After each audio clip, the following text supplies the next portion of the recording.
जय जोहार साथियों, जय जोहार, जय आदिवासी, जय सेवा, जय भीम। साथियों, मैं सबसे पहले इस आदिवासी महापंचायत में आए हुए मध्य प्रदेश के अलग अलग इलाके से जो हमारे आदिवासी भाई बहन हैं, उनका मैं क्रांतिकारी इस्तकबाल करता हूं, उनका हार्दिक अभिनंदन करता हूं और मैं आभार व्यक्त करना चाहता हूं इस कार्यक्रम को आयोजित करने वाली पूरी टीम को। मैं आभार व्यक्त करना चाहता हूं मध्य प्रदेश के हमारे नेता पूर्व मुख्यमंत्री आदरणीय कमलनाथ जी का, पूर्व मुख्यमंत्री आदरणीय दिग्विजय सिंह जी का और तमाम लोग जो यहाँ मौजूद हैं, मीडिया के साथी, पुलिसकर्मी, इंदौर शहर के बाशिंदे, आप सबका मैं शुक्रिया अदा करता हूँ, आपको धन्यवाद ज्ञापित करता हूँ।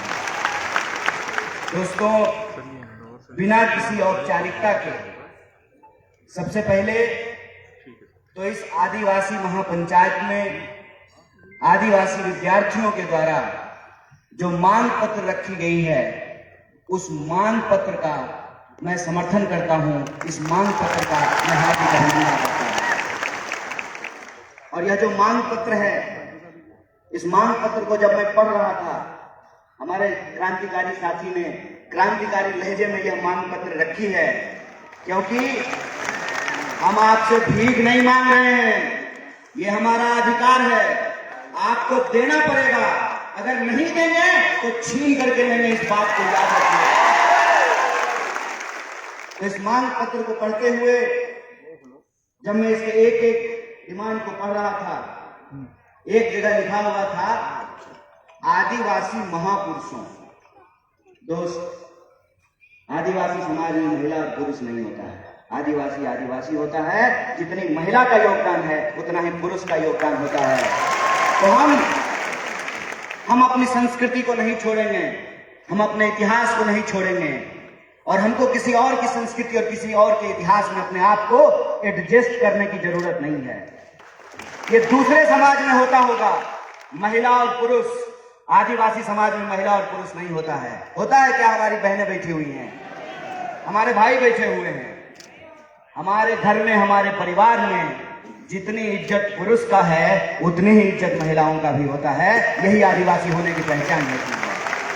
तो मैं आपसे आग्रह करता हूं कि आप महापुरुषों की जगह महामानव शब्द का इस्तेमाल करना शुरू कीजिए। अन्य मांगों को जब मैं पढ़ रहा था, यह जो मांग है, इस मांग के लिए मैं यह बात आप सबके सामने साझा करना चाहता हूं कि हमारे साथी ने कहा कि अब हम बोलना सीख गए हैं, अब हम राजनीति भी समझ रहे हैं, अपनी मांग भी हम बनवा लेंगे। और यह जो बोलने का इतिहास है, यह एक लंबा संघर्ष है, एक लंबी लड़ाई है। और इस संघर्ष में आपने बार बार देखा होगा कि किस तरीके से हमारी लड़ाई को गुमराह करने की कोशिश की जाती है, उसको भटकाने की कोशिश की जाती है। सबसे पहले जो हमारी पहचान है आदिवासी, उसको आजकल बनवासी करने का प्रयास किया जा रहा है। बोलिए, अगर वन में रहने वाले लोग बासी हैं तो जो लोग फ्लैट में रहते हैं उसको फ्लैट बासी कहना शुरू कर देंगे आप? अरे, भारत में रहने वाला हर कोई भारतवासी है, लेकिन इस जमीन पर सबसे पहले जो उन्होंने रहना शुरू किया, निवास करना शुरू किया, वो आदिवासी हैं। और ये सम्मान की बात है, ये गर्व की बात है। जो इस बात को गुमराह करना चाहते हैं, उनकी राजनीति आपको समझना पड़ेगा। उनकी राजनीति क्या है? उनकी राजनीति ये है कि आपका जंगल काटने के लिए आप कुल्हाड़ी का इस्तेमाल करते हैं, लेकिन उस कुल्हाड़ी में जो लकड़ी लगी होती है वो किसी पेड़ की ही लकड़ी होती है। यह जो राजनीति है, इस राजनीति को हमको समझना पड़ेगा कि हम किस दौर में आ जाकर के खड़े हैं। देश की महामहिम राष्ट्रपति आदरणीय द्रौपदी मुर्मू जी भी आदिवासी हैं, है कि नहीं है? और आपने टीवी में देखा होगा बड़े जोर शोर से कांग्रेस पार्टी पे कीचड़ उछाला गया कि हम आदिवासियों का सम्मान नहीं करते हैं। बताइए, इस देश का इतिहास उठा करके देख लीजिए।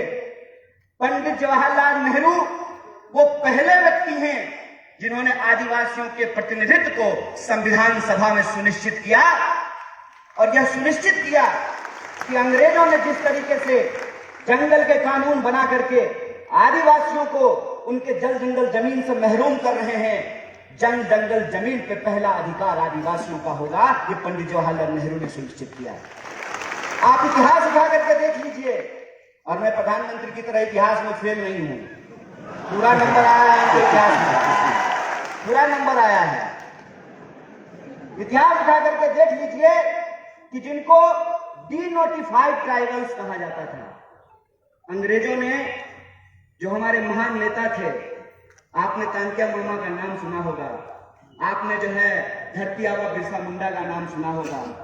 ये जल जंगल जमीन की लड़ाई लड़ने वाले हमारे महामानव हैं, आदिवासियों के महान योद्धा हैं, और इनकी लड़ाई में मुक्ति का मार्ग था, इनकी लड़ाई में आजादी का मार्ग था। इस लड़ाई के चलते जो इस देश के मूल निवासी हैं, आदिवासी हैं, उनको ब्रिटिशर्स ने, अंग्रेजों ने क्रिमिनल घोषित कर दिया था। आपको इतिहास जानना चाहिए कि सबसे पहले पंडित जवाहरलाल नेहरू ने उसको डीनोटिफाइड किया, कहा कि वो क्रिमिनल नहीं है, इस धरती पे उनका पहला हक है, वो पहले आज नागरिक हैं, पहले अधिकारी हैं। कांग्रेस के इतिहास की बात करते हैं। आप मुझे बताइए, हमारे साथी ने बिल्कुल ठीक कहा, अगर आपका वोट और हमारा वोट एक नहीं हुआ होता, क्यों पत्रकार महोदय, आपका वोट और एडिटर का वोट एक नहीं होता, महिला और पुरुष का वोट एक नहीं होता, हेलीकॉप्टर पर उड़ने वाला और साइकिल पर चलने वाला का वोट अगर एक नहीं होता, तो जया शाह के पप्पा इंदौर का चक्कर लगा रहे होते।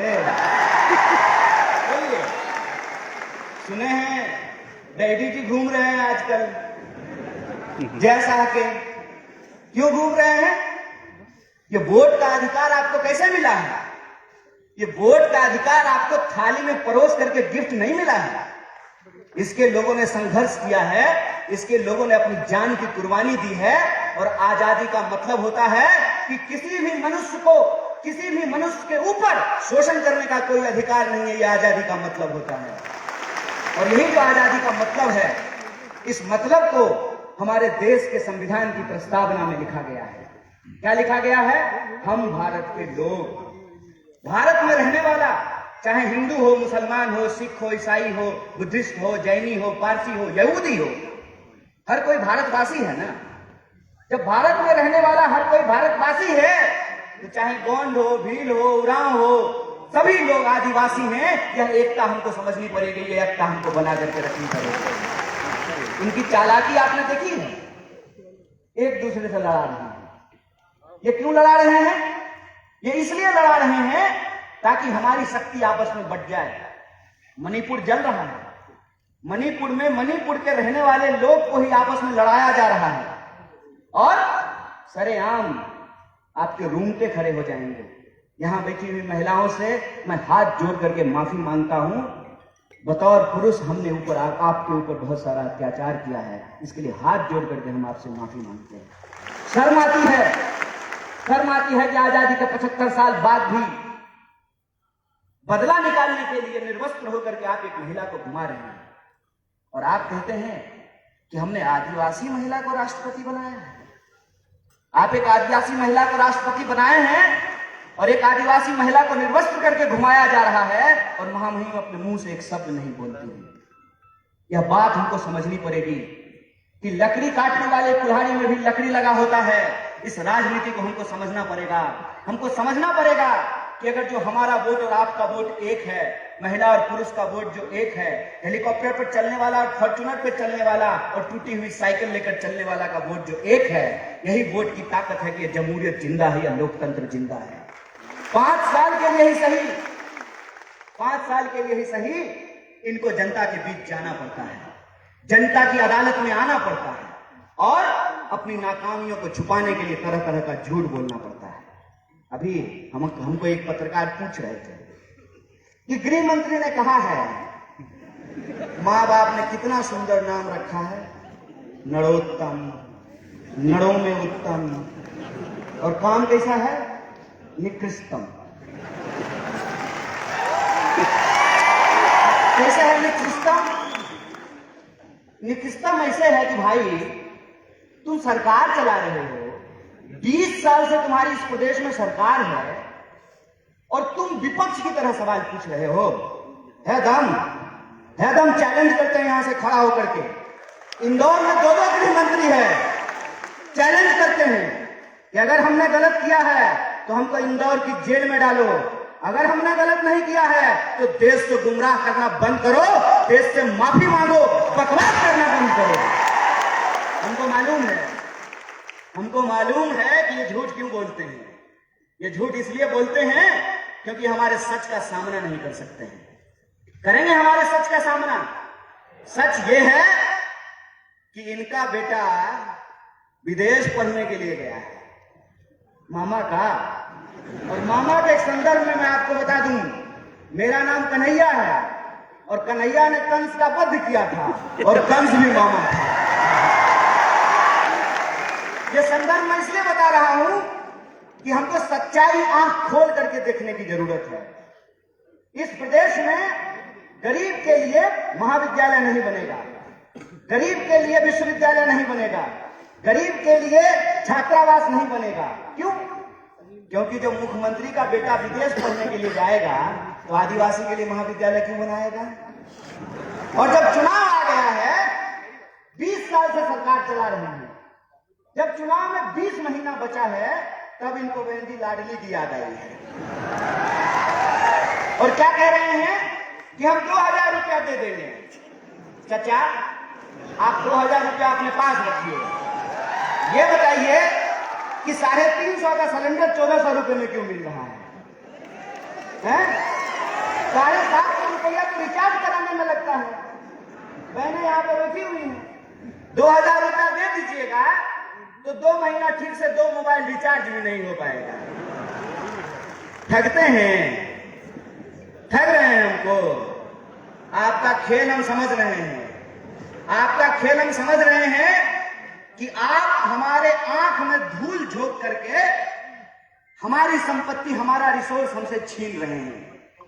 और जब हम अपने जल जंगल जमीन की बात करते हैं तो ये हमारे ऊपर तरह तरह का आरोप लगाते हैं। कहते हैं जल जंगल जमीन की बात करने वाले लोग अर्बन नक्सल होते हैं। हाय रे गृह मंत्री, बड़ी दया आती है। 2 बार की सरकार है इनकी, 20 साल से मध्य प्रदेश में सरकार चला रहे हैं।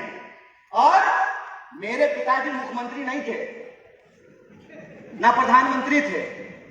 मैं एक साधारण परिवार का लड़का हूं, लेकिन मेरे पास महात्मा गांधी की तरह, बिरसा मुंडा की तरह, शहीद आजम भगत सिंह की तरह, डॉक्टर बाबा साहब भीमराव अंबेडकर की तरह सच की ताकत है। इस बात को याद रखिएगा। अरे पूरी ताकत लगा लीजिए, आप हमारी सच्चाई को नहीं बदल सकते हैं। हम सच के लिए लड़ रहे हैं, हम अपने लोकतांत्रिक अधिकार के लिए लड़ रहे हैं।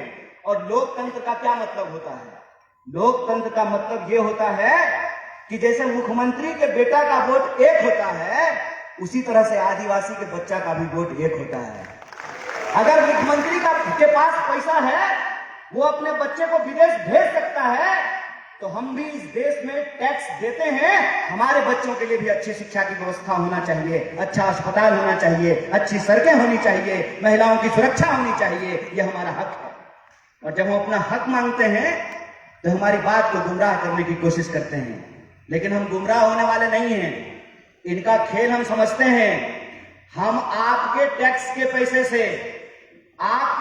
पैसे से हमने पीएचडी की है, हमने आपका नमक खाया है।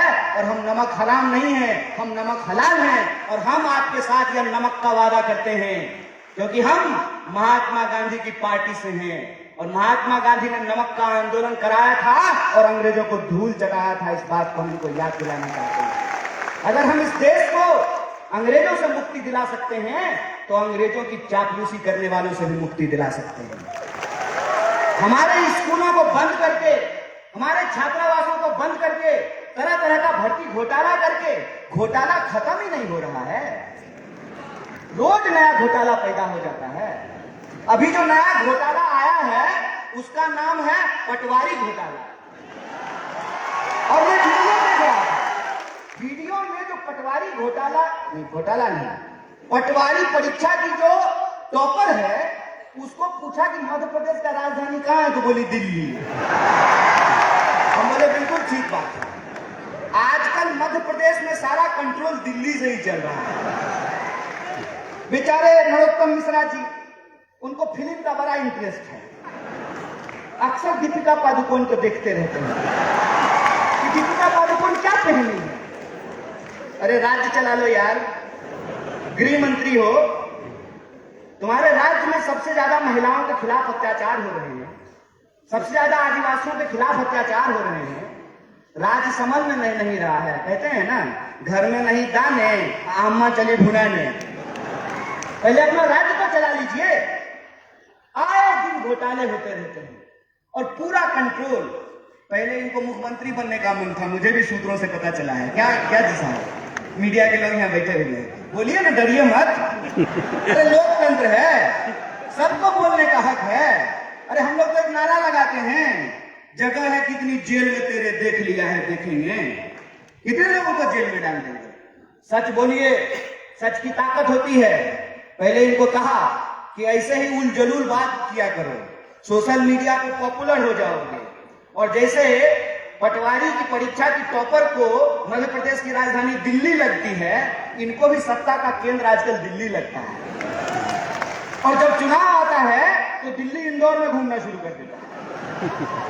आजकल दिल्ली इंदौर घूम रहा है। तो जब आ ही गए हैं नेकी और पूछ तो इनसे पूछ लेना चाहिए कि क्यों घोटाले पे घोटाले हो रहे हैं, क्यों आदिवासियों के खिलाफ अत्याचार हो रहे हैं, क्यों महिलाओं के खिलाफ अत्याचार हो रहे हैं, क्यों आपके द्वारा किए गए एक भी वादे पूरे नहीं किए गए। और जब चुनाव आया है, लाडली योजना, समझ रहे हैं साहेब, अपने लाडले के लिए लाडली योजना लेकर के आए हैं। साहब, ये सच्चाई हम देख रहे हैं। इस सच्चाई को मैं अपने आदिवासी भाई बंधुओं से कहना चाहता हूं, अपनी बहनों से कहना चाहता हूं कि ये मौका है कि जो 20 साल से आपने अत्याचार झेला है, उस अत्याचार का आपको बदला लेना है और उनको एहसास कराना है कि राजा का बेटा राजा नहीं होगा। ये लोकतंत्र की ताकत है। और लोकतंत्र की ताकत ये है कि सब लोगों को चुनाव लड़ना पड़ता है। कमलनाथ जी भी चुनाव लड़ते हैं, दिग्विजय सिंह जी भी चुनाव लड़ते हैं, और नरोत्तम मिश्रा को भी लड़ना पड़ता है। एक उदाहरण आप मुझे सोच करके बताइए। और यहाँ पर चूंकि कांग्रेस के वरिष्ठ नेता मौजूद हैं और हमारे आदिवासी भाई बंधु हैं, इसलिए कहना जरूरी है कि श्रीमती गांधी को 2 बेटे, संजय गांधी और राजीव गांधी, दोनों कांग्रेस में थे। बाद में संजय गांधी जी की पत्नी बीजेपी में चली गई, चुनाव लड़ी, चुनाव जीती। राजीव गांधी जी की पत्नी भी चुनाव लड़ी, चुनाव जीती। तो बीजेपी में लोकतंत्र कैसे है और कांग्रेस में राजतंत्र कैसे है? वहां जो बहुत चुनाव जीती तो वो लोकतंत्र है, और श्रीमती गांधी की यहां जो बहुत चुनाव जीते तो यह राजतंत्र है। हाय रे बेईमान, बेशर्मी देखे हो, बेशर्मी। अरे ये कांग्रेस पार्टी ही है जिस पार्टी ने इस देश में जमहूरियत को स्थापित किया है। और ये जमहूरियत की ताकत है कि राहुल गांधी जब अमेठी से चुनाव जीतते हैं तो इनके नजर में वो राजतंत्र है। और मैडम जो है, सास जो कभी बहू थी, है ना, वो जब अमेठी से चुनाव लड़ी है तो लोकतंत्र है। हाय रे चोरी। मैं तो यही कहता हूं कि अगर इस देश में पंडित जवाहरलाल नेहरू नहीं होते ना, तो नरेंद्र मोदी भी देश के प्रधानमंत्री नहीं हो पाते। अगर इस देश में गांधी नहीं होते, इस देश में अगर भगत सिंह नहीं होते, इस देश में अगर बिरसा मुंडा नहीं होते, इस देश में अगर डॉक्टर बाबा साहब भीमराव अंबेडकर नहीं होते, तो एक आंगनबाड़ी का बेटा खड़ा होकर के 2 मुख्यमंत्री के सामने भाषण नहीं दे रहा होता। ये लोकतंत्र है और इस लोकतंत्र की ताकत को आपको समझना पड़ेगा। इसीलिए मैं अपने आदिवासी भाइयों और बहनों से कहना चाहता हूं कि जो आपका मांग पत्र है, ये मांग पत्र कोई ऐसे नहीं मानने वाला है। ये मानेगा आपके वोट की ताकत से, और आपको अपने वोट की ताकत दिखानी है। और 20 साल का ये जो घोटालों का राज है, इस घोटालों के राज को आपको समाप्त करना पड़ेगा। बोलिए कीजिएगा कि नहीं कीजिएगा? पीछे से ए भाई, करना है ना, बदलना है ना। अगर बदलना है तो मैं सहमत हूं इस बात का कि समाज में बदलाव सिर्फ पार्टी से नहीं होती है, समाज में बदलाव समाज के सहयोग से होता है। इसीलिए कांग्रेस पार्टी अपने दम से चुनाव लड़ेगी, कांग्रेस के कार्यकर्ता अपने दम से चुनाव लड़ेंगे, लेकिन मध्य प्रदेश के एक एक नागरिक को अपने हक और अधिकार के लिए और 20 साल से जिनके सत्ता का अहंकार है, उस अहंकार को चकनाचूर करने के लिए इस सत्ता को इनको कुर्सी से बेदखल करना पड़ेगा, इनको हराना पड़ेगा। और ये सवाल इनसे पूछना पड़ेगा कि उधर उधर की बकवास बंद करो, ये बताओ कि हर साल 2 करोड़ नौकरी क्यों नहीं पैदा हुई, ये बताओ कि हमारे खाते में 15 लाख रुपया क्यों नहीं पहुंचा, ये बताओ कि आए दिन महिलाओं के ऊपर बलात्कार क्यों हो रहा है, क्यों दलितों के ऊपर अत्याचार हो रहा है, क्यों आदिवासियों के ऊपर अत्याचार हो रहा है। और यहाँ हमारे सिपाही लोग खड़े हैं, एमएलए साहब को पेंशन मिलेगा, कांस्टेबल को नहीं मिलेगा, ये ठीक बात है? तो पूछिएगा अगली बार मामा को कि मामा हम भी जो है डंडा नहीं चलाएंगे, अगर आपको पेंशन मिलेगा ना तो हमको भी ओल्ड एज पेंशन स्कीम देना पड़ेगा, हमको ये लागू करना पड़ेगा। और ये जो मांगे हैं, ये मांगे इस प्रदेश की मांग है, इस मांग को इनको मांगना पड़ेगा। और नॉर्मलाइजेशन के नाम पे, नॉर्मलाइजेशन के नाम पे जो बेईमानी चल रहा है, तो जैसे ये आपके नंबर का नॉर्मलाइजेशन कर रहे हैं ना, आपको इनकी सीटों का नॉर्मलाइजेशन करना पड़ेगा। बोलिए कीजिएगा नहीं कीजिएगा? अगर कीजिएगा तो मध्य प्रदेश में परिवर्तन होगा, और सिर्फ मध्य प्रदेश में परिवर्तन नहीं होगा, इंदौर से परिवर्तन की लहर दिल्ली तक पहुंचेगी और दोनों गृह मंत्री फिर से तरीपार होंगे, ये हमारा पूरा भरोसा है। इसी आशा और विश्वास के साथ आप तमाम लोगों को एक बार फिर से शुक्रिया अदा कहते हुए, धन्यवाद कहते हुए अपनी बात को खत्म करूंगा। शुक्रिया, इनकलाब जिंदाबाद, जय आदिवासी, जय हिंदुस्तान, जय कांग्रेस। बहुत बहुत धन्यवाद। सभी युवाओं में कन्हैया जी ने जोश भर दिया और परिवर्तन की लहर यहाँ से इंदौर से